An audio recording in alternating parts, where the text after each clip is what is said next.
So, welcome back to day two of the stress reset journey itself. I hope you did do the quiz under day one and found out what are your inner saboteurs. So, the little inner voices in your head going off, judging you, telling you stuff, maybe making you feeling like you don't want to do this, or you procrastinate, or maybe you're even feeling more stressed after what the inner voice is telling you about, right?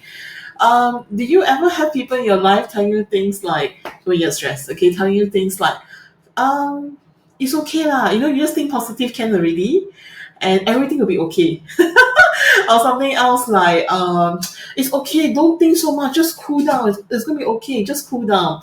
If you ever have such people telling you that, how do you feel? Or even if you yourself tell yourself that too, right? So if you can think reflect on that, like was it useful? Did it help you to reduce your stress? A high chances that it did not. Or even if you manage to like suppress down the stress, it comes out again repeatedly when other incidents trigger it. Okay. So I want to also talk a little bit here about how the brain functions in according to this and give you an analogy for that too, right?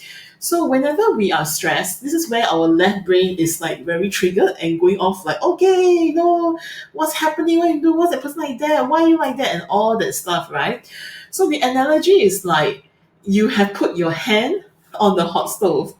The stove is hot, it's hurting your hand, and you're screaming away, okay? Or you're being like, my God, why is that person doing this? How come life is like that? Or why am I so stupid? And all that stuff. So that's a hot stove hurting you, okay? And yet, what is so funny about us is that when we have that hurting us, right, like in life, anything that stresses us out, so many times we don't take our hand off the hot stove. We basically keep our hand on.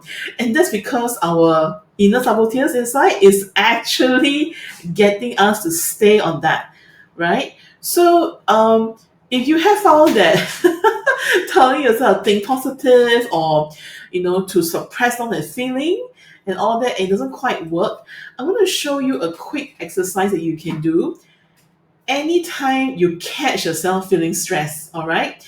So you can do this part here, closing your eyes. It's just like another 1 minute or so. Okay. So at your own time, I'm going to do it with you. I'm going to close my eyes with you as well. Okay. At your own time, close your eyes. Okay. And I want you to take 3 deep breaths in and out.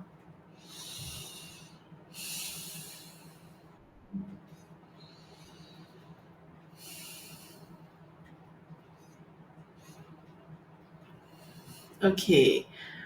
And then allowing your breath to resume its normal pacing, I would like you to first take your fingertips and rub them together so intently that you can feel the texture of your fingers. The indentations, the little dips and loops in your fingerprints. Okay, rub it so intently that you can feel it together.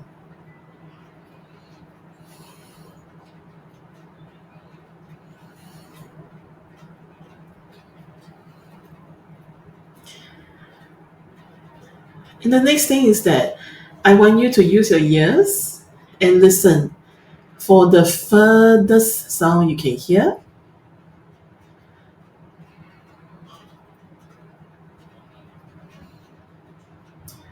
And then the nearest sound you can hear as well.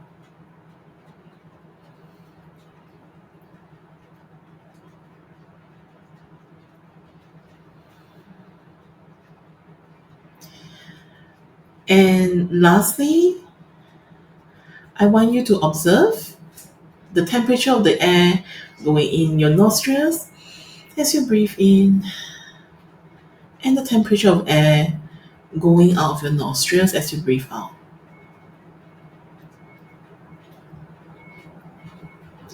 And when you're ready, you can come back to the room and open your eyes.